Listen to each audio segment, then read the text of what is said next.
Those of you who were here in the period before Advent, we've been looking at the creation narratives in Genesis. And so we're going back to Genesis. And Genesis 5:21 through to 6:8. I often say to you about a Bible passage, this is a fantastic passage. So I'm going to say that again. All right? This is an extraordinary passage. I'm going to read you the part of a genealogy and then the beginning of 6. So 5:21. When Enoch was 65, he had a son, Methuselah. After that, Enoch lived in fellowship with God for 300 years and had other children. He lived to be 365 years old. He spent his life in fellowship with God, and then he disappeared because God took him away. When Methuselah was 187, he had a son, Lamech, and then lived another 782 years and had other children and died at the age of 969. When Lamech was 182, he had a son and said, "From the very ground on which the Lord put a curse, this child will bring us relief from all our hard work." So he named him Noah. Lamech lived another 595 years. He had other children and died at the age of 777.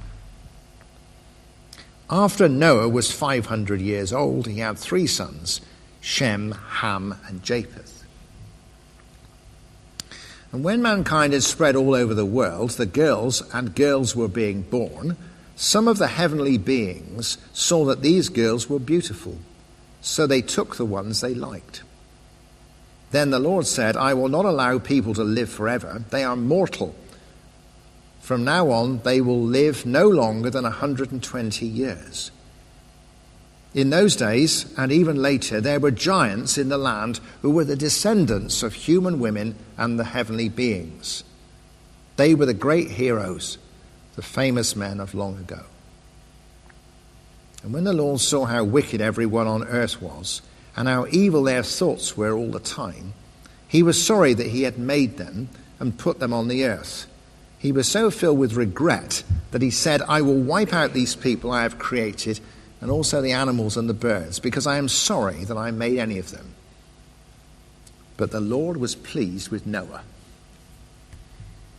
Now you see what I mean? That is an extraordinary passage. We have people living here 900 years. We have Enoch, who didn't die in a normal sense.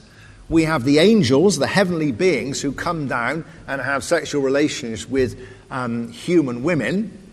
And we have giants. What more could you want? It's an extraordinary passage. Clearly it is a very ancient passage. But as I read this week, I really felt 2 Timothy 3:16 rings true. All Scripture is inspired by God, and all Scripture is useful to us. And this morning, as we start at the beginning of a new year, this is a great passage for the start of a new year. I don't know about you, but I was always told that antediluvian was sort of old-fashioned. Occasionally been applied to me, but it might have been applied to you. But before the flood, hey, it wasn't too bad before the flood. That's the thing. This gives us a vision of what God had in mind for you and me, but which sin has spoiled. And it gives us 2 or 3 things. First of all, it gives us, hey, what God has for us. And you think, wow, that's tremendous. It also gives us a diagnosis and shows how the way sin spoils this. But that gives us the context of what Jesus has done. What we have been saved for in Jesus. Now, just think of these. I just said 2 or 3 things about how good the vision is that God has for us. These people lived for a very long time. I mean, 700. And they had a tremendous vitality. They went on having children. And we know that later we get more details of them. They fought battles, they built cities, they did all sorts of things. As even when Abraham's done, and Abraham was as good as dead when he started a new dynasty and started real action for God. He was as good as dead. They do not run down. They do not get older and more miserable and what have you. They go on for long, long periods of time. I think that is very inspiring. You get this for instance, in Micah 6, where well-known passage, you can see that because you live humbly with the Lord, what is it the Lord wants? To live in humble fellowship with our God. These people are living in fellowship with God. We read that Enoch lived with God, walked with God. He is not a God, he's very human. To be a God, that's the big sin, but he walked with God a long, long time. And you feel that because he was walking with God, it was a good place to walk. And so he went on. Even Abraham did not walk with God. Abraham walked before God. So these great old men prehistory, they are walking with God. And if you walk with God, you're going to walk a long time, because God walks a long time. And you see, you get this in various passages, but Deuteronomy has got a lot of verses like this, 32:47, where Moses says, if you obey God's laws, you will live long in the land. And it doesn't just mean you won't be conquered by somebody else. It means you will live a long time in the land. What a great thought to think we're all getting older at the same rate. We're all flying forward in formation, aren't we? But although we're all getting older at the same rate, the vision of God is that you go on a long time. You don't decay. You don't run down. You retain a sense of vitality and purpose, and you walk with him closely, and he walks a long time and you walk a long. Hey, that's good, isn't it? So that's the first vision. It's great. Not only though do they live a long time, but they are men of stature. Now we've got this amazing little passage about the angels coming down and having relations with the female humans. And there's two strands in this mixed in, but the first one is quite positive, and it says, and this is the origin of giants. This is a memory of when men were of greater stature, humans were of higher stature. Now, they may have been giants, they may have been physical stature, but the heroes of old, I think the word it uses here, the mighty men of old, the men of renown. It's a bit like that Ecclesiasticus passage we read on remembrance, and let us remember famous men, brackets, more famous than us, sort of thing. That they are great people of stature, perhaps moral stature, mental stature, physical stature. The giants, we still talk about giants, don't we? They were people really who, although they were humans, had godlike qualities. They were great. A great man is a person with godlike qualities. A great woman is a person with godlike qualities. And this is what God has in mind for us, that we should be men and women of stature. How would be that in this new year? That we would feel that we'd increase our stature as human beings. And because they lived closely with God, and because they were people of stature, they were in good shape, even when their physical, mortal bodies pegged out. They are not immortal like that. They all pegged out. But we've got this wonderful thing with Enoch. Because he walks closely with God, he doesn't die in a normal sense. He doesn't have a funeral and all that stuff. The word is translated. He is translated from this world into the next. I'm sure many of you will have heard the rather sort of humorous take on this, because I think I heard it at Spring Harvest, so it will have done the rounds. And that Enoch and God used to walk together in the hills and in the mountains and in the desert daily and chat as men will. And one day they were far away, and Enoch said, well, I've gone a long way.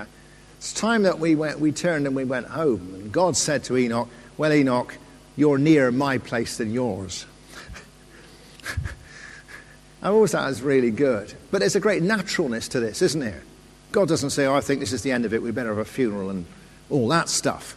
I remember knowing a very elderly, saintly Methodist in South Devon, who, I did her funeral, she died, but she was the nearest thing I never did to being translated. She laid in her bed there, surrounded by friends and surrounded by holiness. And she said, she wasn't all that Victorian, I'm ready to go sort of business. She was just sort of moving from one place to the other, you know? You almost felt the funeral was a bit of a sort of an imposition, really. What is it, what we have in the Authorized Version? And he was not. That's what we say of Enoch. And he was not. He didn't come back because he went on.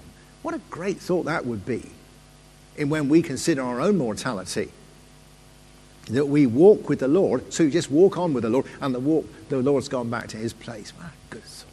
So that is a great vision for all of us in this year, to live in peace about our mortality, to live with a sense of real substance and stature in our lives, and not to run down, to live a long time with great vitality. This is what God has for each one of us. It's very concrete. But you say, well, it's not like that. And the passage, of course, gives us the diagnosis of why it's not like that. It's not because we have sort of some sentimental, visionary idea of what humans ought to be like. No, it's not at all. This is what they are supposed to be like. The reason they aren't is because of sin. What we have in this part of Genesis is the beginning of a wedge between God in his holiness and trying to walk with us, and human beings falling away and not walking with him, walking further and further away, and sin forms a wedge between the two. The fall, although it is introduced in the Garden of Eden with Adam and Eve, it's not like falling off the white cliffs of Dover. We fell off and that was it. There is a malaise and a decline in humanity that is initiated there, but continues.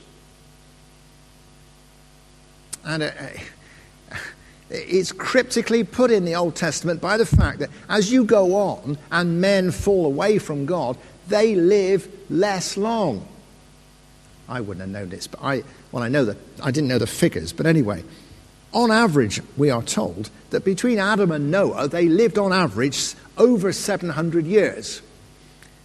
Between Noah and Abraham, they lived between, on average, 200 and 600 years. The patriarchs, Abraham, Isaac, Jacob, they lived between 100 and 200 years. And by the time they got to the modern times, it was 70 years, so that's 70. So you can see, as they fall away from God, they live less long. They become less in tune with God. Change and decay and all around I see sort of thing. They begin to fall up. They lose it. They begin to fall apart. In this amazing passage about the angels and the human females, the other side of it is intertwined. It says that God is very unhappy with this. In fact, the angels are punished at a later date. But he punishes mankind. How does he do that? He said, I'm not having them becoming immortal. They've got to be mortal. They're humans. They're not going to be gods just because they've had relationships with the angels. They're not going to become superhumans. No, I'm going to limit their time of life. They can only live so many years. That is the punishment. That's the same strand as God saying, in Eden, they had tasted of the tree of the knowledge of good and evil. We must drive them out. Otherwise, they will eat from the tree of life and live forever. It's the same strand that we will get in the Tower of Babel, that they should not build the temple up to heaven. Try not to be gods. And they are punished by growing less and less long and decay. Now this is an important point for us. The idea that somehow, if we fall away from God, in a very broad sense, we might not live so long, is very controversial.